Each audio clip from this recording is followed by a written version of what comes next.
Olá, bem-vindos a mais uma análise aprofundada. Hoje o foco são as valvopatias mitrais. A gente se baseou em material bem denso de cardiologia, viu? E a ideia é destilar o essencial sobre estenose mitral e insuficiência mitral. Isso aí. E é um tema-chave, né? Porque a válvula mitral, ela fica ali entre o átrio e o ventrículo esquerdos. Se ela não abre ou não fecha direito, bom, o impacto no coração e na circulação é grande. Vamos começar então pela estenose mitral, a EM. É quando a válvula fica, apertada, estreita, e o sangue tem dificuldade para passar do átrio para o ventrículo esquerdo, é isso? Perfeito. Pensa num funil que ficou estreito demais. A causa mais comum, olha, historicamente e ainda muito presente aqui no Brasil, é a febre reumática. Ela causa uma cicatrização, uma fusão das partes da válvula. Ah, a febre reumática, ainda tão relevante? Muito. Já em países desenvolvidos, o que predomina hoje é a causa degenerativa, sabe? A calcificação do anel da válvula, mais comum em idosos, lá pelos 80 anos ou mais. E tem causas raras também, claro, congênita, algumas doenças do colágeno. Entendi. E o que acontece no corpo quando essa passagem fica difícil? Imagino que o sangue meio que represa antes da válvula. Exatamente isso. A área da válvula diminui, então a pressão dentro do átrio esquerdo sobe bastante para tentar empurrar o sangue. Isso cria um gradiente de pressão. E essa pressão aumentada, ela não fica só ali, né? Não mesmo. Ela vai voltando, digamos assim. Primeiro para os pulmões, causando congestão, hipertensão pulmonar. É daí que vem a falta de ar, o edema pulmonar, em casos mais graves. E essa pressão toda acaba sobrecarregando o lado direito do coração também. Nossa, um efeito cascata. E tem mais, esse átrio esquerdo dilatado e sob pressão é um prato cheio para fibrilação atrial, a FA, que é uma arritmia bem comum nesses pacientes e aumenta o risco de formar coágulos. E como se mede a gravidade disso? Pelo tamanho da abertura. Isso. A área normal é de 4 a 6 centímetros quadrados. Abaixo de 1,5 centímetro já começa a ser significativo. E abaixo de 1 centímetro quadrado é considerado estenose importante e grave. Então, o sintoma que mais chama atenção é a falta de ar, a dispneia, que vai piorando. Sim, é o principal. Dispneia progressiva. Palpitações também são comuns por causa da FA. Em casos mais avançados, pode ter tosse com um pouco de sangue, a hemoptise, ou até eventos embólicos, se um coágulo se soltar. E no exame físico, o médico consegue perceber algo? Consegue. Tem uns sons clássicos, como um estalido quando a válvula abre e um sopro específico que a gente chama de ruflar diastólico. Mas para confirmar e avaliar direitinho, os exames são essenciais. Tipo o eletrocardiograma. O ECG ajuda, pode mostrar sinais de sobrecarga do átrio esquerdo, do ventrículo direito e, claro, se tem a FI. O raio-x de tórax também pode mostrar o átrio aumentado, congestão pulmonar. Mas o exame de ouro é o ecocardiograma, né? O ultrassom no coração. Com certeza. O eco é fundamental. Ele mede a área da válvula, calcula o gradiente de pressão, a pressão na artéria pulmonar, ele quantifica a gravidade. E na estenose reumática, ele ajuda a ver a anatomia da válvula com o score de Wilkins. Se for favorável, abaixo de 8, geralmente indica que um procedimento por catéter pode funcionar bem. Falando nisso, como se desentope essa válvula? Quais as opções? Na causa reumática, se o score de Wilkins for favorável e não tiver outras contraindicações, como trombo no átrio ou insuficiência mitral junto, a primeira escolha é a valvuloplastia por balão. Um catéter com um balão na ponta é levado até a válvula e inflado para alargar a abertura. Ah, menos invasivo. Bem menos. Agora, se não for candidato ao balão ou se a causa for degenerativa e o paciente tiver sintomas, aí o caminho é a cirurgia. Pode ser uma comissurotomia, que é um reparo cirúrgico, ou a troca da válvula mesmo.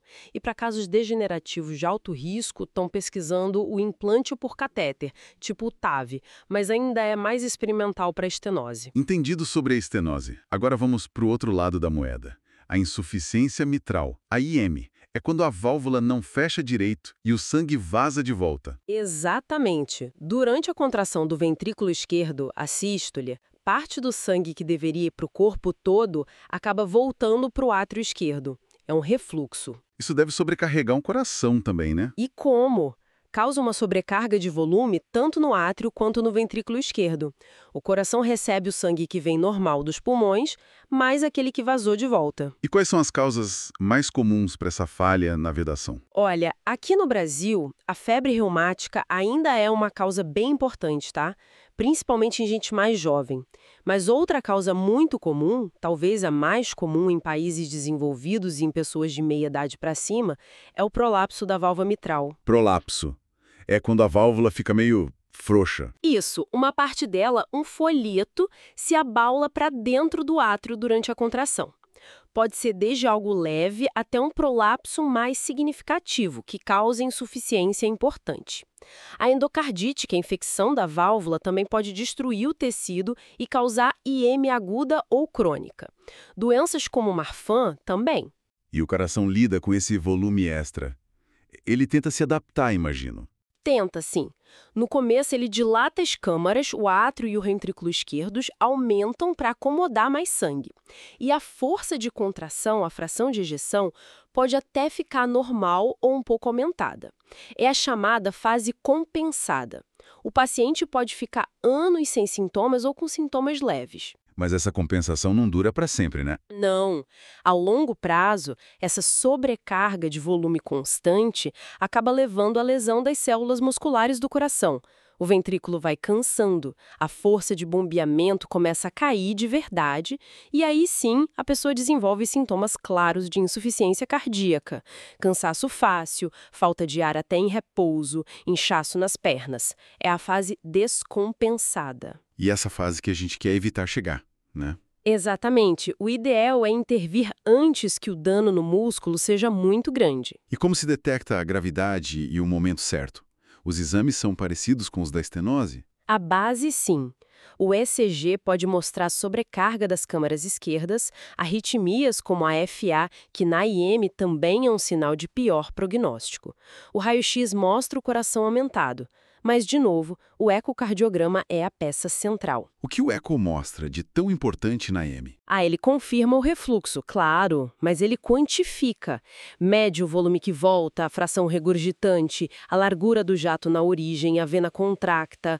E, muito importante, ele avalia a função do ventrículo esquerdo, a fração de ejeção e o tamanho dele, o diâmetro sistólico final. E tem valores específicos que acendem um alerta. Tem sim. Por exemplo, uma fração de ejeção abaixo de 60% na IM crônica importante já não é normal. Pode indicar disfunção começando.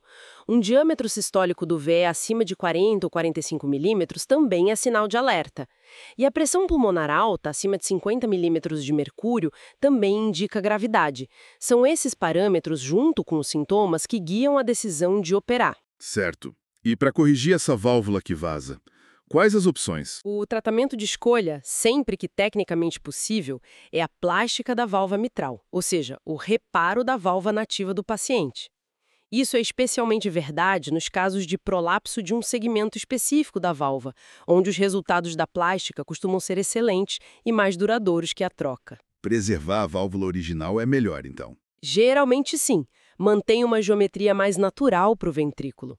Agora, se a plástica não for viável por causa da anatomia da lesão, aí a opção é a troca da válvula mitral por uma prótese, que pode ser biológica ou mecânica. E tem alguma opção menos invasiva, como na estenose? Tem sim, para pacientes considerados de alto risco para cirurgia convencional. É o MitraClip. É um dispositivo implantado por catéter que funciona como um clipe, um grampo, que une os folhetos das válvulas no meio, criando uma abertura dupla e reduzindo o refluxo. É uma opção interessante para casos selecionados com anatomia favorável. Entendi. Agora, uma pergunta mais geral sobre as duas condições, estenose e insuficiência. Qual o papel dos remédios nisso tudo? Eles podem curar? Boa pergunta. E a resposta é não. Infelizmente, os medicamentos não curam a valvopatia em si, porque o problema é mecânico, estrutural da válvula. Então para que eles servem? Eles são muito importantes para controlar os sintomas e as complicações. Por exemplo, diuréticos ajudam a aliviar a congestão pulmonar, a falta de ar, o inchaço. Vasodilatadores podem ajudar a reduzir o refluxo na insuficiência. Beta-bloqueadores ou outros remédios controlam a frequência cardíaca se o paciente tiver fibrilação atrial. Eles funcionam como um alívio sintomático, uma ponte para cirurgia ou tratamento definitivo, ou como tratamento paliativo para quem não pode operar, mas eles não alteram a história natural da doença da válvula. E a prevenção? Tem como prevenir essas doenças ou suas complicações? Sim, em alguns aspectos. A prevenção da febre reumática é crucial com o tratamento adequado de infecções de garganta por estreptococo e, para quem já teve febre reumática, o uso prolongado de benzetacil para evitar novos surtos. Isso previne muitos casos de estenose e insuficiência reumática. E depois que a pessoa já tem a valvopatia? Aí entra a profilaxia para endocardite infecciosa. Pacientes com próteses valvares ou que já tiveram endocardite antes precisam tomar antibiótico antes de certos procedimentos, principalmente dentários, que podem jogar bactérias no sangue. E a anticoagulação por causa da FA? Fundamental. Pacientes com estenose mitral e FA ou com qualquer prótese valvar mecânica precisam usar anticoagulante, classicamente a warfarina, para evitar a formação de coágulos e embolias. Na insuficiência mitral com FA, sem estenose significativa ou prótese metálica, os anticoagulantes mais novos, os NOACs, podem ser uma alternativa.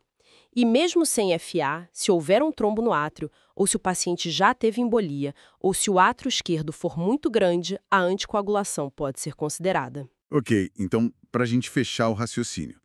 Estenose é a válvula que não abre bem, cria uma barreira. Insuficiência é a válvula que não fecha bem, deixa o sangue voltar. São problemas diferentes que exigem olhares e tratamentos específicos. Exatamente. E essa distinção é chave. Isso nos leva a uma reflexão final, eu acho, a importância de não esperar os sintomas ficarem incapacitantes para pensar em intervir, Como assim? especialmente na insuficiência mitral.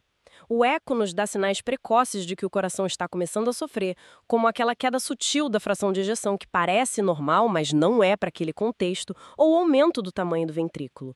Identificar esses sinais de descompensação inicial é crucial. Porque se esperar demais, Se esperar demais, mesmo corrigindo a válvula depois, o dano no músculo cardíaco pode ser irreversível. A pessoa melhora, mas talvez não volte a ter a função cardíaca que teria se tivesse operado antes. Isso levanta uma questão importante sobre o timing ideal da intervenção, né? Será que não deveríamos ser até um pouco mais proativos em alguns casos, mesmo com poucos sintomas, para preservar o coração a longo prazo? Fica aí a reflexão.